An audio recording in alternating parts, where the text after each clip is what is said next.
the sudden vagueness Sarah developed whenever I asked to finalize the vendor list. The way she insisted on paying the small, non-refundable deposits herself, but always asked me to handle the massive 5-figure payments. The subtle coldness I had noticed in Mark's eyes when I brought up the wedding, coldness I had mistaken for stress. Then Sarah finally called me back. Her voice was too cheerful, too bright. "Oh, hi, honey. Sorry, I was just out running errands for the big day." I took a deep breath, trying to keep my voice even. I didn't want to tip my hand, not yet. I had to confirm the depth of the deception. "Sarah," I said, trying to sound casual. "I was just looking at the final timeline. When are you and Mark planning the rehearsal dinner? I need to finalize the caterer headcount." There was a slight, almost imperceptible hesitation on the line. Then that practiced, sweet chuckle. "Oh, Grandma, don't worry about that. Mark and we handled it." "Handled it?" I pressed. "Handled what exactly?" "The rehearsal dinner is usually the day before the ceremony, remember?" And that's when the mask completely dropped. The forced cheer evaporated. She let out a small, tired sigh. "Look, Mom," she said, using that tone that always meant she was about to ask for something or confess something small. "You know how crazy things have been. It just seemed easier. We got married yesterday. We got married yesterday." The 4 words hung in the air, heavy and poisonous. Not "we decided to elope." Not "we had a small civil ceremony." Just "we got married yesterday," said with the same casualness you might use to say, "I bought milk yesterday." I felt the blood drain from my face. I gripped the edge of the counter so hard my knuckles turned white. It wasn't about the money, though. That was devastating. It was about the calculated cruelty of it all. They had not only gone behind my back, but they had kept me close, allowed me to invest my time, my emotion, my life savings, all while planning and executing the real event in complete secrecy. They had turned me into an unwitting accomplice in their grand deception. I hung up the phone without another word. The shock had burned away, replaced by a cold, searing anger that settled deep in my core. The entire event I was planning, the beautiful, expensive, monumental day I had poured myself into, was nothing more than a cover story, a distraction, a massive gilded lie designed to keep me busy and, perhaps, to keep the money flowing. The question wasn't why they got married in secret. The question was, why did she keep pretending, allowing me to suffer stress and anticipation and expense, and what was the true, cold-blooded cost of her deception? I had to find out, and then I had to respond. The person who had asked for my help had just unmasked herself as my greatest betrayer. My priority shifted instantly, completely. Understand the sting of that betrayal. You have to understand how high I let her build that stage. You have to know who Sarah was, or rather, who she pretended to be. When Sarah entered our lives 4 years ago, she was like a lost bird fluttering around Mark. She was tiny, soft-spoken, and, crucially, always seemed to be struggling. She didn't come from a wealthy family. She had a difficult background she was quick to share, always framed with a hopeful sigh about finally finding stability with Mark. Immediately felt protective. She needed a mother figure, a mentor, someone to show her the ropes of life and, eventually, running a household. I was so flattered to be that person. She was the picture of sweet deference. She never contradicted me. She just smiled and listened, nodding eagerly. It was a refreshing change from the strong-willed women Mark had dated before. I saw her as an extension of my son, someone I could guide and cherish. She had me completely fooled. When the engagement was announced, Sarah immediately laid the groundwork for the deception. She insisted on a large, elaborate wedding, the dream wedding, as she called it.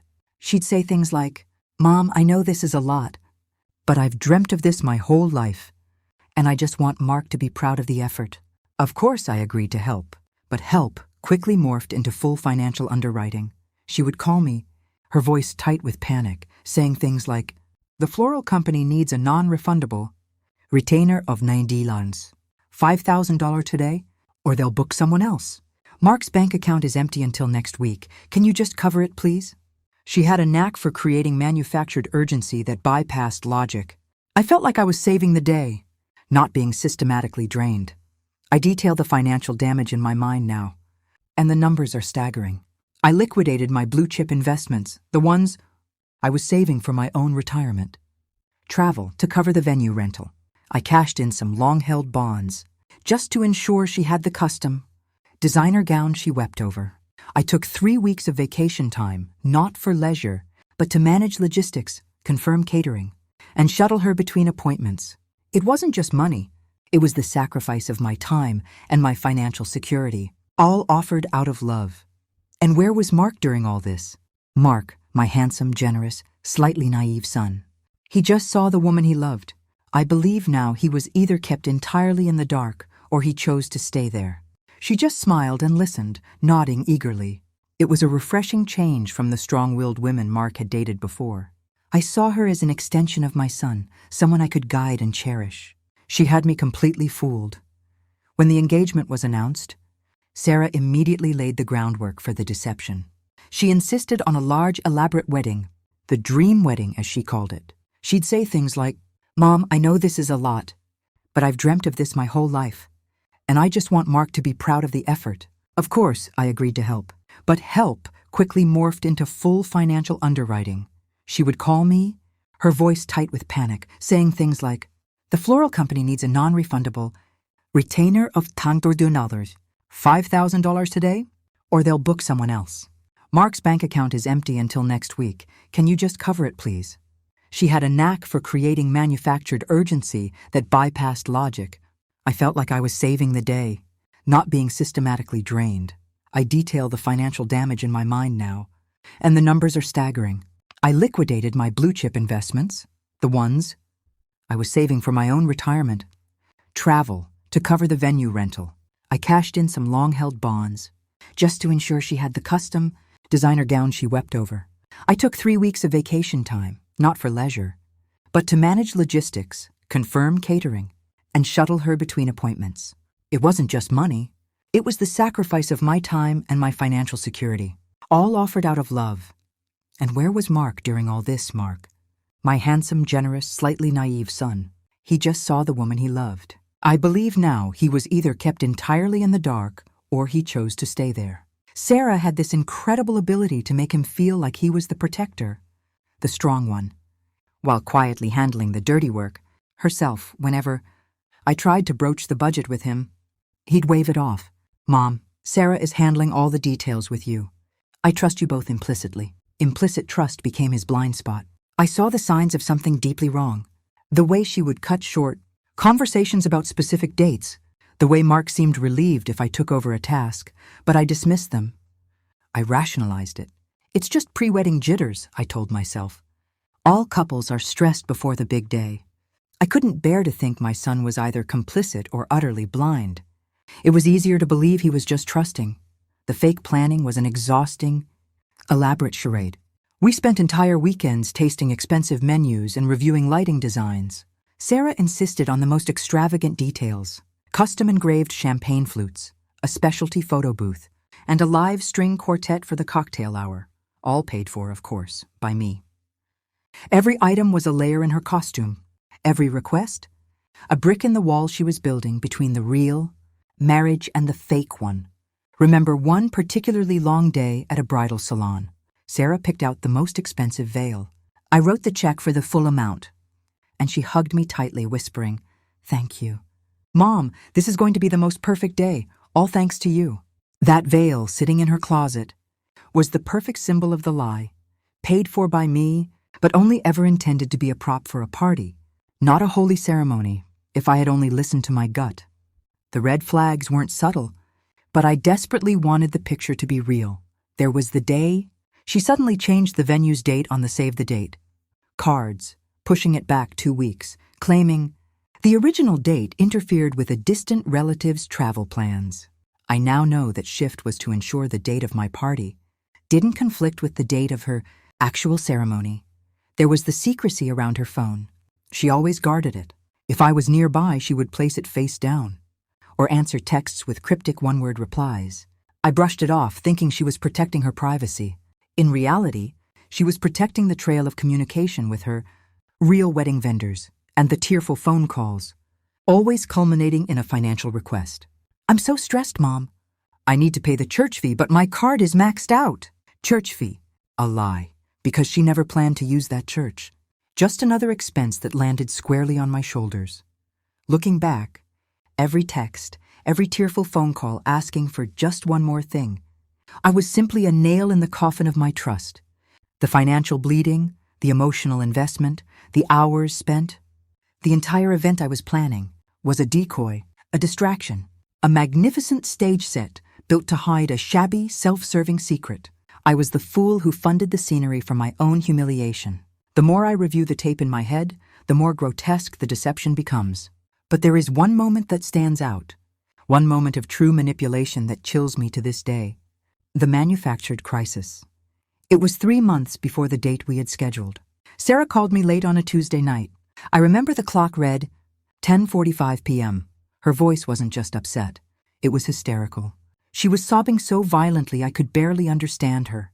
"Mom, oh God, Mom, I don't know what to do," she choked out. "The venue, the grand ballroom, they just called. They said they have a cancellation. And if we don't pay the second installment of the massive fee right now, before midnight, they'll give our date away to a celebrity wedding planner. We'll lose the date. We'll lose everything." The fee she was quoting was enormous, nearly 20,000. Mark was supposedly on a bus 4. Unmasking the true motive, the betrayal, estimated narration. Once the motive was clear, once I understood, the betrayal was driven by a financial deadline. Not just a preference for simplicity, my focus shifted entirely.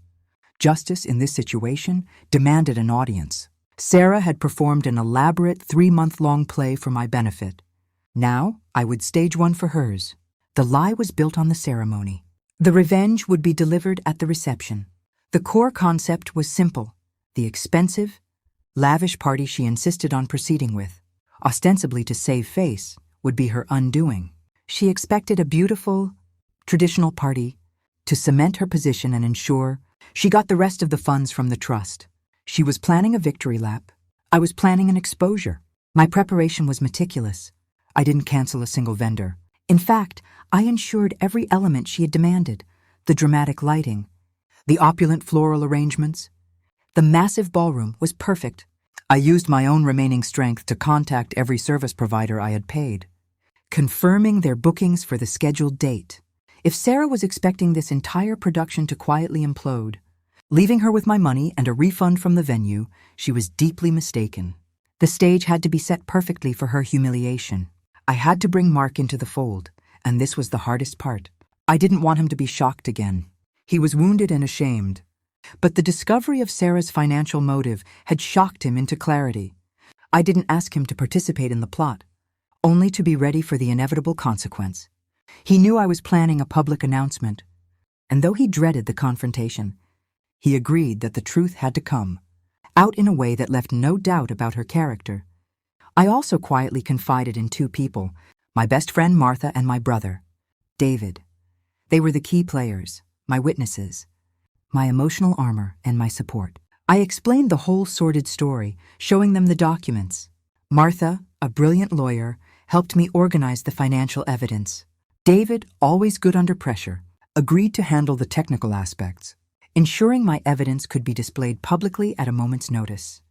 To maximize the impact, I needed to build a gentle hum of anticipation without giving away the secret. I needed the audience to be expectant, but completely unprepared. I strategically deployed confusing, yet truthful, information to the guests I knew would circulate the best rumors. I told the most gossipy guests that I had the most shocking wedding toast planned, a toast that was going to redefine the boundaries of family secrets. That was all the insurance I needed. Within 48 hours, I knew the room would be filled with anticipation. People wouldn't dare miss the mother of the groom's speech. The evidence itself was paramount. I secured certified hard copies of the irrefutable proof. The state-issued marriage certificate detailing the actual December date.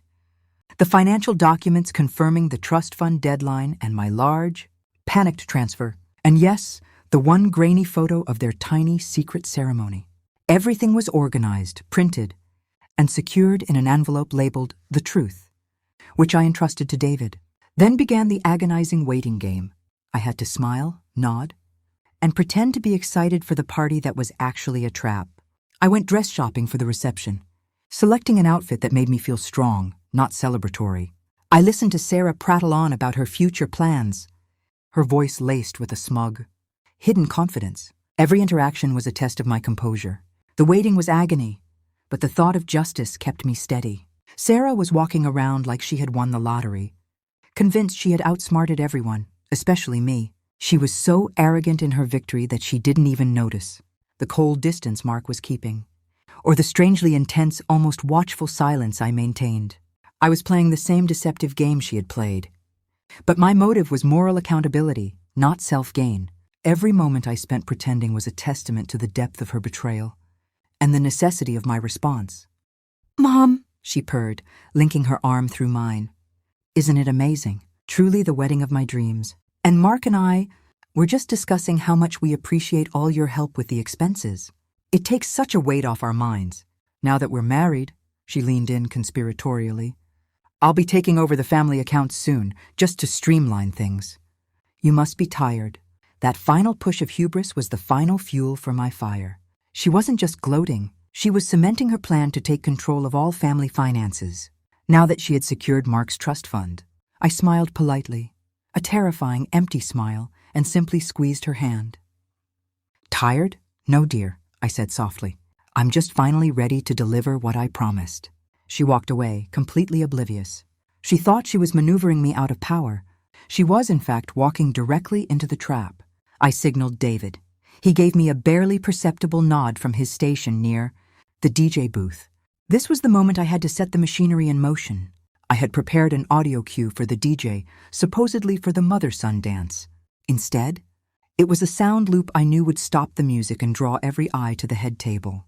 I placed the envelope marked "The Truth," containing the certified documents, right next to the microphone on the stand. It wasn't hidden. It was waiting. A profound, icy calm settled over me. I wasn't scared. I was focused. The hours of planning, the emotional toll of keeping this devastating secret, had all led to this precise moment. My initial wave of grief was long gone, replaced by a focused, icy resolve. This was the point of no return. The DJ's voice boomed over the speakers, cutting through the general chatter. "Ladies and gentlemen, please turn your attention to the center stage for the long-awaited toast from the mother of the groom, Mrs. Reynolds." The music stopped. The house lights dimmed, placing a spotlight directly on me. I saw Sarah turn, her smile wide and expectant. The guests leaned forward, buzzing with the rumors of my shocking speech. I walked toward the microphone, picking up the envelope. This wasn't a party anymore. This was the moment of reckoning. The dust has settled now. The ballroom is quiet. The receipts are filed. And the dramatic noise of that evening has faded into memory. But the impact, the long-term echoes of that betrayal remains. You don't walk away from an experience like that unchanged. The emotional scars are deep. For months I found myself paralyzed by decisions. If I couldn't trust my own intuition about the woman who was becoming my daughter, how could I trust anyone? That necessary skepticism, that constant cautious vigilance, has replaced the easy, open-hearted innocence I once had. Every kindness offered now feels like a potential setup. Every request for help is viewed through the lens of Sarah's crisis calls. It's a difficult way to live, but I choose to see it not as bitterness, but as necessary armor. I had to learn the hard way that generosity is not a weapon against malice. The hardest lesson, the one I want everyone to take away from this story, is this. The greatest danger in your life is rarely the outright enemy standing across the battlefield. The greatest danger is the person who smiles in your face while actively plotting your downfall. They operate not on hate, but on exploitation. They rely on your goodness, your desire to help, and your profound capacity for love, using those qualities as weaknesses. We often believe we can control our circumstances. We think if we are good, good things will happen. But you can't control what people choose to do to you. You can only control how you respond. And sometimes, the most loving thing you can do for your family, the most essential act of protection, is to unmask the villain who has slipped inside the walls. My act on that stage was not spiteful. It was a clear, unyielding declaration. This is not acceptable. You will not use my love to facilitate your deceit. I want to be clear about my motivation. The exposure was never about destruction. It was about restoring truth and dignity, not just for myself, but for Mark. He needed to see the complete picture of his wife's transactional nature. My goal wasn't to hurt her financially or socially. My goal was to destroy the lie. That lie, that insidious web of deception, was corrosive to everyone it touched. By exposing it, I saved Mark from a marriage built on a contract, not a covenant. He realized that the woman he thought was a vulnerable partner was actually a calculated operator. And in doing that, in finally speaking the truth, when it was hardest, I saved my son. And more importantly, I saved myself from living under the shadow of manipulation. I reclaimed my own power. I took back the narrative that Sarah had tried to steal and distort. And for that, the price was worth it. So I stand here today, wiser and immeasurably stronger. I was asked for help, and I gave my all, my heart, my time, my savings. But when they got married yesterday, they forfeited my trust today. And that, in the end, was their greatest, most irreplaceable loss.